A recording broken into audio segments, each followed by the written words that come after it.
Hi, this is Samantha Tonge from Labrakeeter Marketing here again with another expert. Today I'm talking to Rob Dando from the agency Finally, and we're talking about an area that's often considered an unsexy area of marketing, but an area of marketing I love, and that's engineering and manufacturing. So Rob, can you introduce yourself, please? Yeah, sure. Thanks for having me. Yeah, I'm Rob Dando. I'm kind of co-founder at Finally, and as rightly said, we're a full-service marketing agency, and we specialise in engineering manufacturing. So, day to day, we're working with all sorts of companies across that spectrum, helping them with everything from their websites to video to lead gen and campaign works. Brilliant, brilliant. Okay, and what I'd like to a few things that I'd like to speak about in this sector, but I think I guess first just a general question on what do you find are the specific issues faced in the engineering and manufacturing sector with marketing?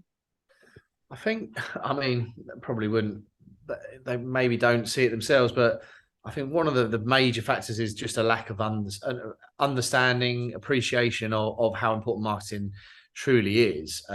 These are the kind of people that will like not even batter an eyelid of spending £1 million on a machine. But then you sort of say, well, how much do you spend on marketing? And they go, well, £10,000 a year. You're like, okay, well, that doesn't quite add up. I think it's a very traditional sector. So, a lot of companies would have been used to having, say, direct sales reps, field sales reps. So, traveling around the country, covering off areas, going and visiting people in factories and having conversations, which admittedly is, has worked clearly and is a great method. But, the pandemic obviously has accelerated the need to digitize. And I think now many of them are starting to come round to the understanding that actually that isn't going to work anymore. People aren't necessarily in those factories, they're working at home, and just generally that technology is kind of catching them up rapidly. Yeah, that sounds very familiar. Certainly for a long time. Yeah, I've been in that sector for longer than I'd like to think about, and it is.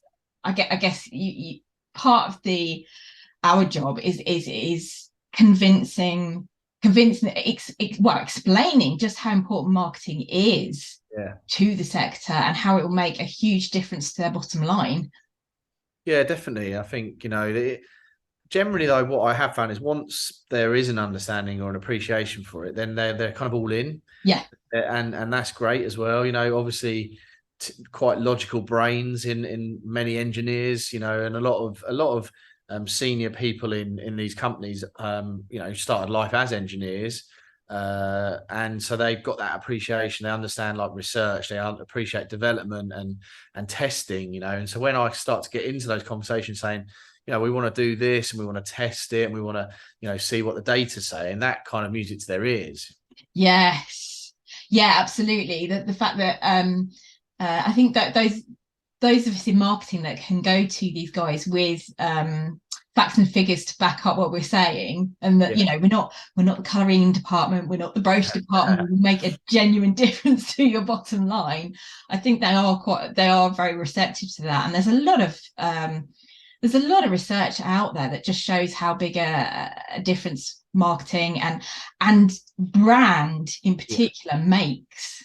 Yeah, I think that's that is probably one of the hardest things to get across is that brand awareness it's a major thing that I talk about a lot. I give different talks. I actually was at engineering design show last week talking about how to generate leads online in 2022, and the first like 30 slides are about brand, because actually having the right brand and brand awareness is a huge part of that journey, but also an understanding that that is an investment, not a cost. Yeah. That's one of the hardest conversations I have. Like people just see marketing as a cost on the bottom line, and that's just the wrong mindset. Of course it's a cost, but I would proportion, 50% perhaps as straight up right off as brand awareness, Yes. investment into your own business, because you have to do that. And I argue regularly, I say, well, there's this particular restaurant, global, one of the most popular restaurants in the world. You've got two golden arches, right? And we all know who that is. We probably are both sat in a room where we know there's probably one. In fact, there's probably two within a mile of me right now. But this is a company that everyone in the world knows who spend over $1 billion a year on advertising. Why do they do that? Because it's about being like front and center at someone's decision-making point. Yeah. You're driving along the motorway and you're feeling a bit peckish, and there's a sign that says Burger King next left. You think, oh yeah, I'll go there. I'm hungry.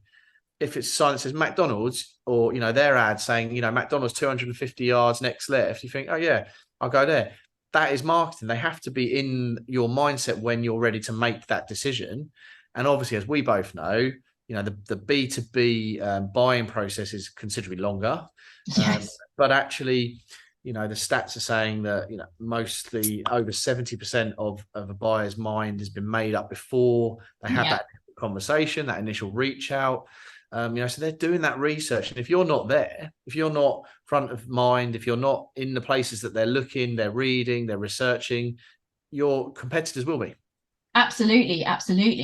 And also, even if they haven't got to the point, I think that comes back to the signage when they're hungry. Even if they haven't really thought about it, but they've got a sales guy in front of them, even if you're talking about the traditional sales guy in front of them, if that your brand is front and center already before that sales guy is sitting there, they're going to have a much easier conversation. 100%. I mean, this is part of my talk track, to be honest. I talk about building trust. In a relationship where salespeople are building they're building human relationships with people, because we all buy from people, right? Now we're now sat across the country, across the world, even behind screens. But that doesn't mean to say we can't be human. I use video heavily. So video calls like we're having, but I send LinkedIn videos. I send, personalized videos all the time to make sure that you still have that human connection, because it's about building the trust. And all those touch points happen. And so, I talk about that why do we do this online? Why do we want to build a brand? Why do we want to build awareness? Because exactly that reason, that you want to be invited to the party. So if they're going to talk to 3 companies, you certainly want to be in that process. And that's about them having an understanding who you are. But actually, if you've been that brand that's leading the way, that's giving out educational content, that's putting on webinars, you're the party leader. You're sitting around the table and you're on the booster seat. Yeah, absolutely. I think if anyone's struggling to get their heads around it, I think one story that always springs to mind when we talk about brand awareness for me is what Heinz did a few years ago. They were bought by a big investment firm who obviously didn't really know what they're doing, because they went, everyone already knows who Heinz is. We don't need to advertise. Yeah. They massively scaled back their advertising. 3 years down the line, they'd wiped 20% off the value of Heinz, because you do eventually, it does eventually go to the back of your mind if it's not constantly coming up. Yeah, and I think there's a difference between people appreciating the difference between what marketing and advertising, and it's one and the same. Like, marketing your business is for me, marketing is the strategic thought process behind everything. Advertising is a method to deliver on your marketing. It's a tactic, and but people kind of disassociate the same. So, we don't need to do marketing. We do a couple of ads, but without a strategy, that's exactly what will happen. Like if you don't understand, like the biggest brands in the world spend billions and billions to continuously advertise and market, because they have to, because they understand exactly your point. You can disappear off the face of a cliff.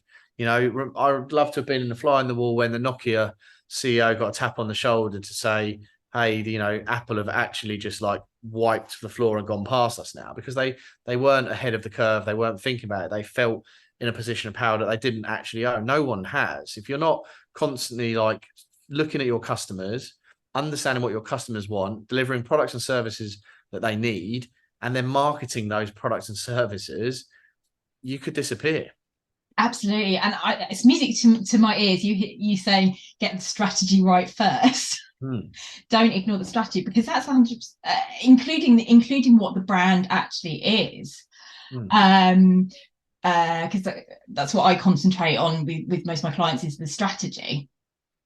And I think one thing that I sometimes find, I don't know if you find in the sector, is that a lot of businesses find it hard to articulate what their brand actually is. 100%. So we did a study recently. So we work a lot with precision engineers or Yeah, precision engineering. And I was like, what is precision engineering? Right? Because surely you're not going to advertise yourself as not precise. So we did a little survey. We looked at 200 website homepages. And of those 200 pages, 88% of them said that they were precision engineers or precision engineering on the homepage. And we're like, okay, so you're all the same. yeah, There's no point of differentiation. Engineering, particularly in aerospace and medical, is nano precise. Like, we know that it has to be. So that's not really the point. Like, you're not going to get the job if you're inaccurate.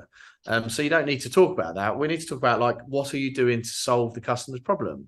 Now, what is it you actually do? And it might just be that you got, your business, really, really excels in creating parts for hip replacements. And yes, they're precise, obviously, but what else is it? That level of knowledge. Is it that you've got doctors and nurses in the team that are constantly advancing your technology, your thought processes?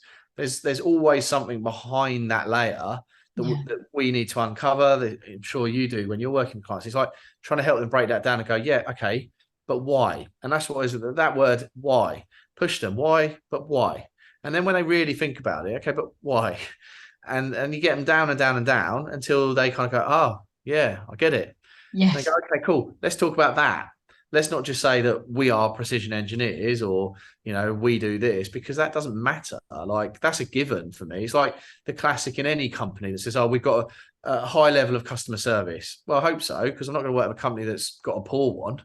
Are you going to go shout about that on your homepage? Yeah, terrible customer service. Probably not going to get back to you. We'll take your money though. I mean, that's not the catch points that's going to get you over the line.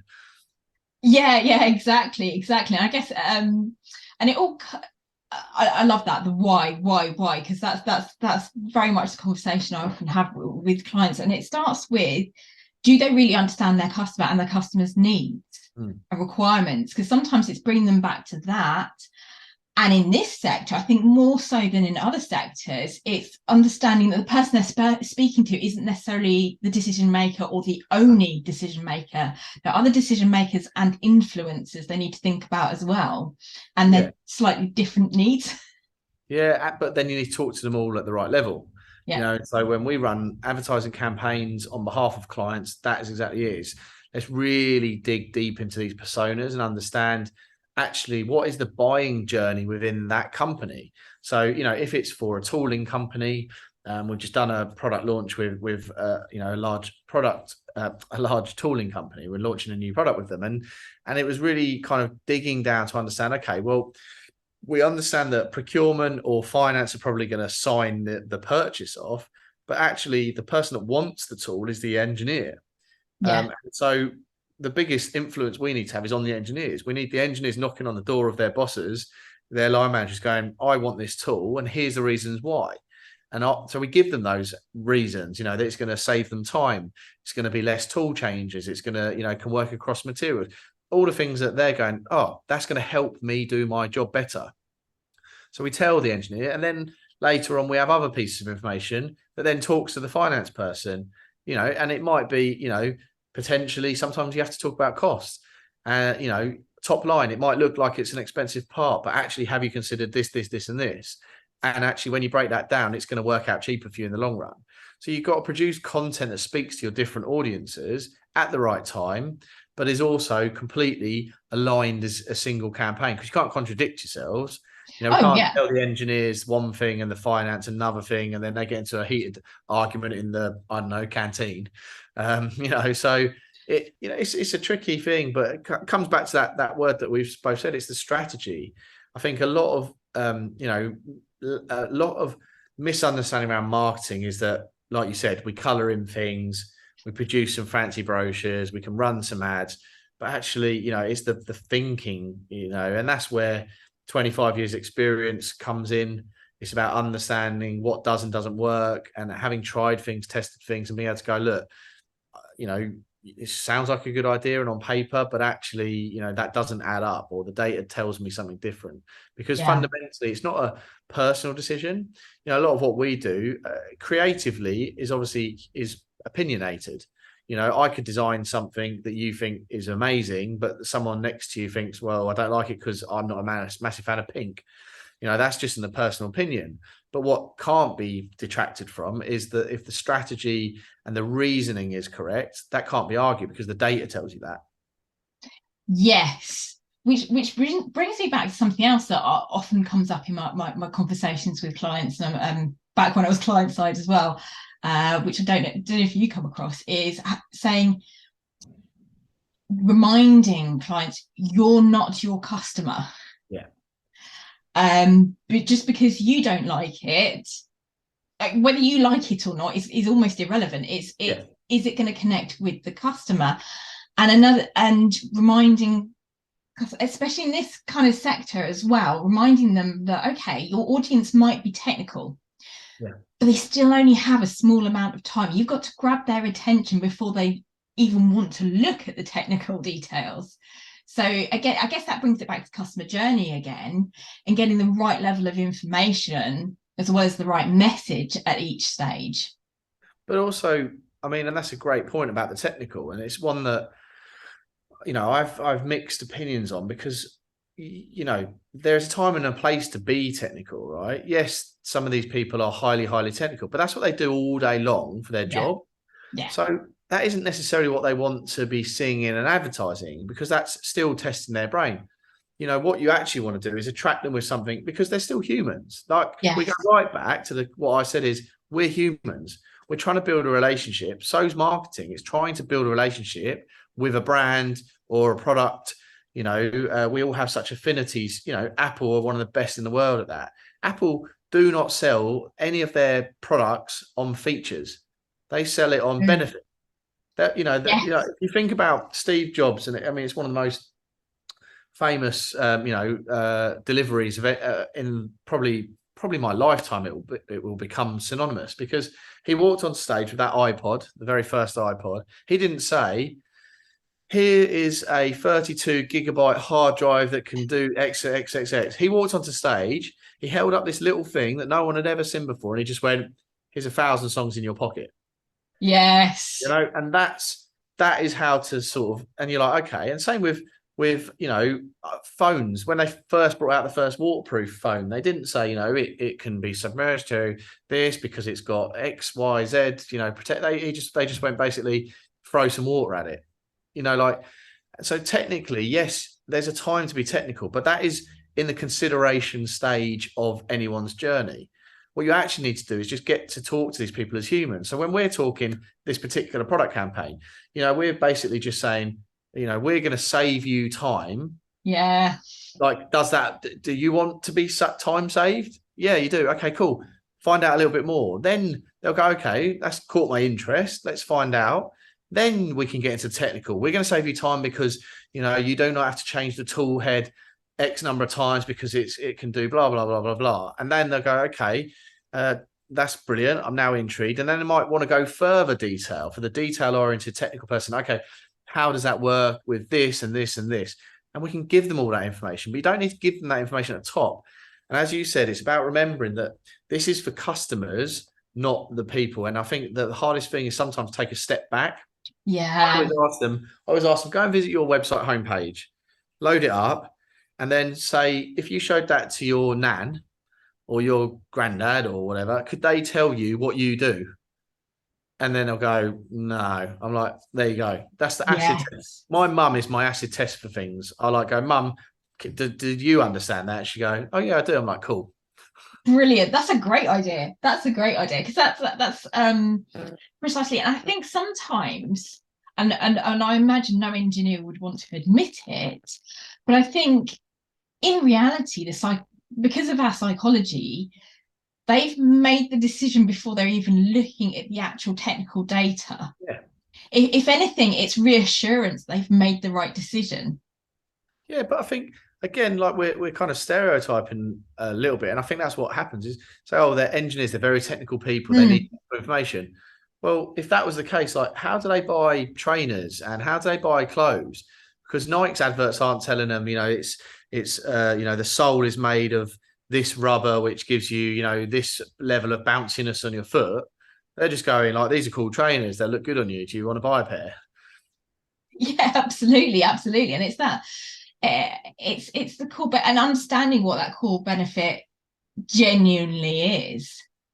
And I think sometimes they get that wrong. Even if they're talking about the actual benefit, it saves time, it saves them energy, so whatever it is. It saves time is a broad benefit, and like I've used that as an example, I admit, but there's more behind it. I'd say to you, saves time means what? Go back to the why. Now it's like, okay, saving time means what for that person.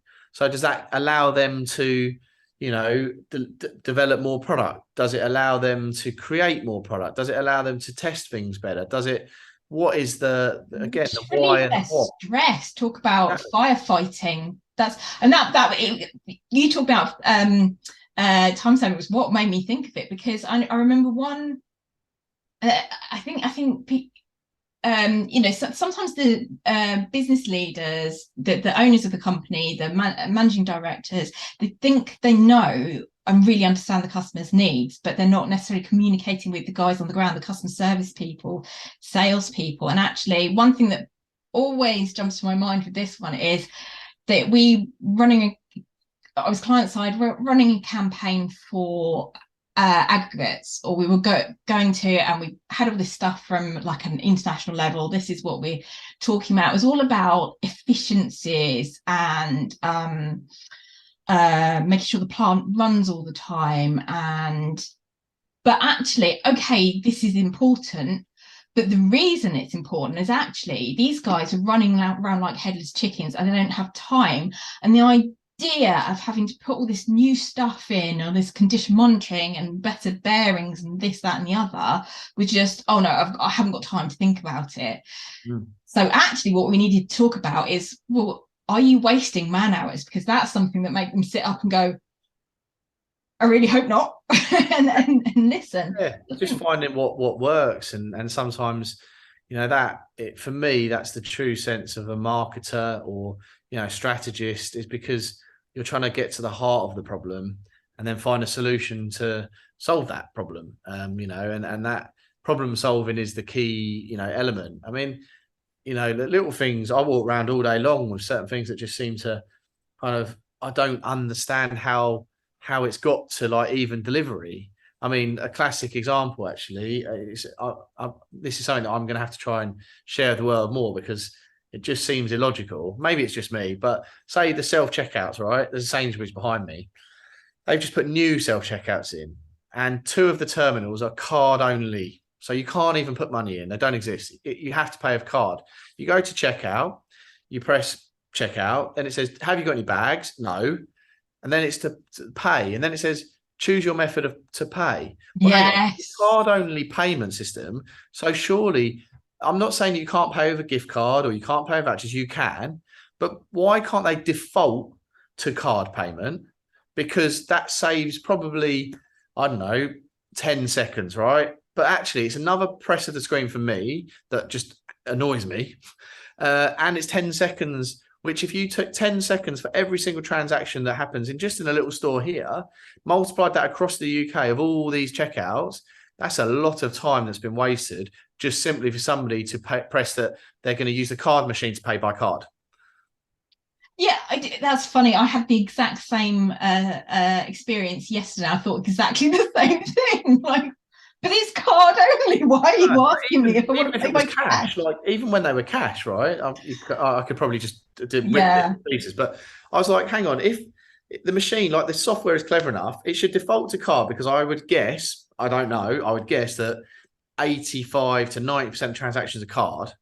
right? So that's clearly the default in my mind. And if you put some coins in the machine, then the software should be clever enough to go, oh, here's some coins. They're paying by cash. Yes, so there's probably a point of sale software company out there Yeah, listening. please fix it. Like, Here's, here's the core benefit for the supermarket: get their customers through quicker, no I abandoned wonder carts how if something there's a gets to that queue. stage that hasn't been user tested, or maybe I'm just the weird user. I don't know, but like I can't imagine that there are numbers of people that are thinking like you, exactly like, hang on, I just want to pay by card, just default to card. But that, again, from a kind of customer, that's kind of detracting from marketing side, but it's not, because it's about that brand, right? That annoys Yes. me, and that have a negative impact on my thinking of Sainsbury's or other supermarkets, that are doing the same thing. If one of them had like thought about the customer journey and somebody actually monitored that time and those transactions and fixed it, that would be a powerful statement, and they'd be able to market that, like the fastest tills in the UK or whatever it might be, and you'd be like, okay, cool, yeah, I'm going there. Yes, absolutely. And I think you're that sort of leads on to the engineering manufacturing people really understand what brand actually is. It's the core of what they do, and it's everything, including the product, the Yeah, service. Everything has to reflect that black brand, which is why it's important not to just have this. Don't confuse it with your vision, what you'd like to be. It's what you are, and at every stage. And if you're not, if it breaks down anywhere, you've got a problem. And again, it has an impact on the bottom line. yeah. Well, I think probably the biggest single confusion between what with a brand is people think a brand is an identity. Yeah. Think it's a logo, and it's not. A brand is everything that we're talking about. It's about how you're made to feel in when you're interacting with that company, when you're receiving like, simple little things. There's some brands that do great things. Like, I got a present for my child whose birthday is today actually, and there it was from a kind of like a little independent store, beautifully wrapped in tissue paper, a nice little branded sticker that closed that tissue paper, and a handwritten note just saying, thanks very much, your order is really appreciated. Right now, that makes a huge difference to just a generic chuck it out printed thing. That for me is going to be someone that I will now go and tell my friends about. Say, like, you've got to go and look at this. It was a brilliant experience, from start to finish. The transaction was easy to take place. That's brand, because that's the power of brand. Like, I can recommend that brand happily and do good, but just like I have there, and I'm, sorry, Sainsbury's, I picked on you, but you can negatively impact brand. If you're going to have a good, because we work on referrals, because it goes back to the same thing we've talked about. We're humans.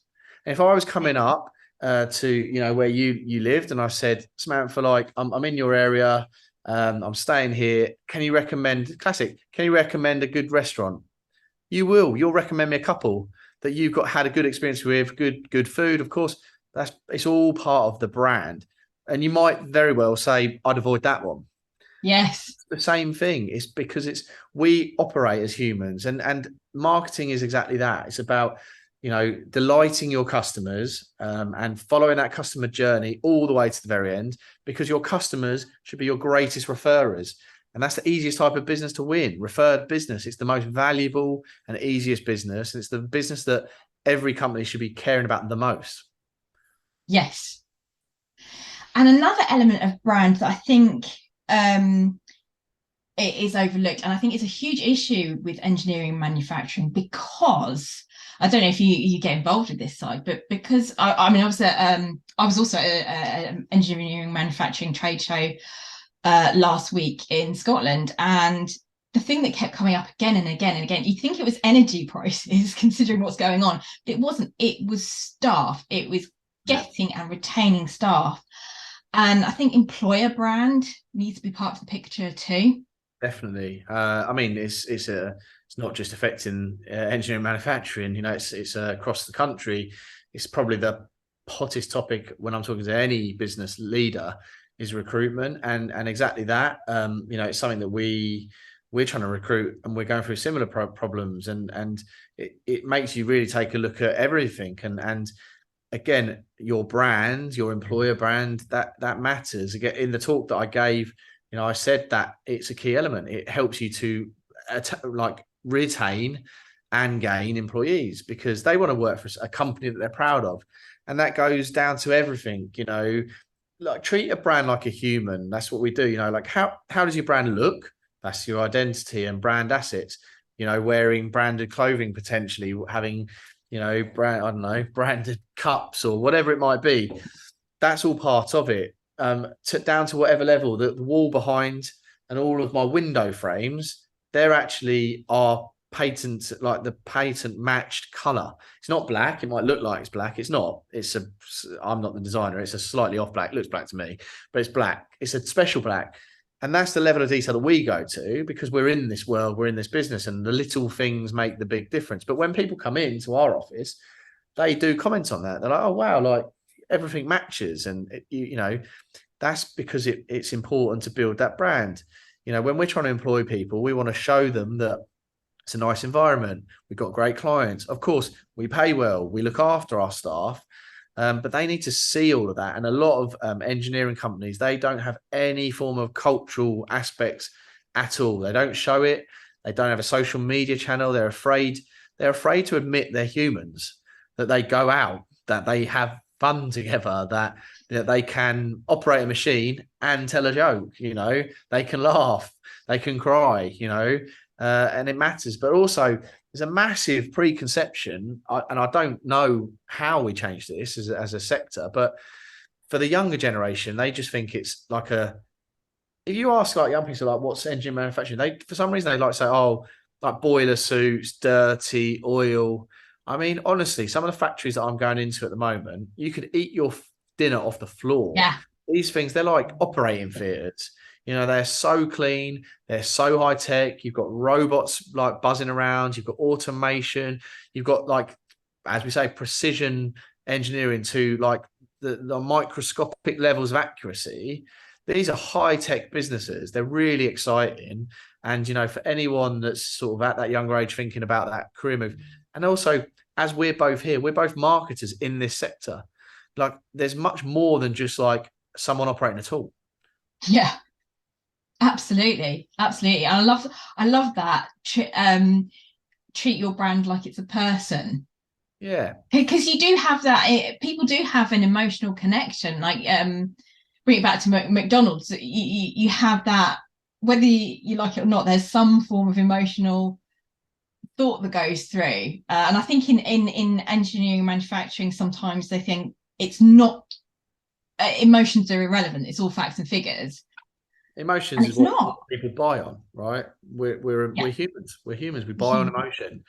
I mean, a great example of that, is think about the way you speak. So bring your brand back to human. What do you wear? Where do you hang out? Like, what do you sound like? And how do you speak? And it's okay to be, as long as you are what you are and you build your brand and stick to it, that's fine, right? You've got NatWest Bank and you've got Monzo. They're both banks. They're both very successful banks, but they've got completely different customers, and that's okay. Yeah. NatWest will not speak the same way as Monzo will speak because they have very different customers and very different customer wants. They're not interested in the customers of Monzo particularly. So same with British Airways and Virgin. They both fly a plane from London to America. They do it in a very different way. The planes fly the same, technology is the same. Most of our customers are a part of that process, getting those planes in the sky. But actually, as a brand, you couldn't be any different. You've got, the formal nature of language of, the best of British type, British Airways, we're going to do this. And then you've got like the cool kids on the block, rocking around. I mean, I've just saw something where Virgin have just kind of lowered their dress codes again, for their airline crew. They're not making them. I think, I haven't read it in full, but from what it looked like on the picture, they might even be allowed to like wear trainers and stuff as part of that. And that's fine but that's not British Airways, and British Airways probably won't do that. But that's okay, right? They're different brands to different audiences. And they know their market. You know, and when we do talks again, and we talk about alienate to accelerate, you know, if you focus on the 5% of your market that you actually are going to deliver to, and literally forget and alienate the 95%, I promise you, you will grow far faster, because you know who you're talking to. You can concentrate on it. You can deliver your message to that person, because the reality is the 95% of people are never going to buy from you. So why are you trying to even appease them? Don't. Just alienate them. You know, Greg's alienates many people. They don't, because they don't care. They weren't going to buy Greg's anyway. So you don't need to talk to them. You need to talk to the ones that matter, the ones that are going to walk into your store, into your, you know, pick up the phone and do business with you, that are going to give you the money and generate the business. Forget about the rest, because they're not your customers. I love that, alienate to accelerate. And I think it comes back to the same thing that we keep coming back to, and I think this is the main message that I hope people are taking away from this one is start with a strategy, understand who your customers are, and it's segmenting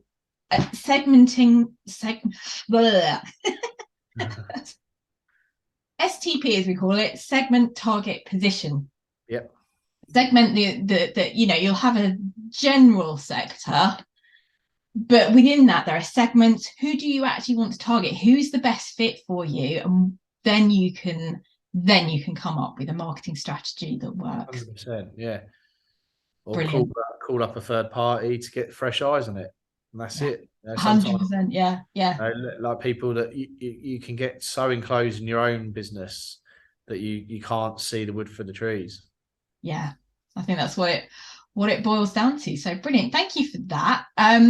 So yeah, that was a great conversation. Thank you very much. And just before we go though, do you have anything to plug?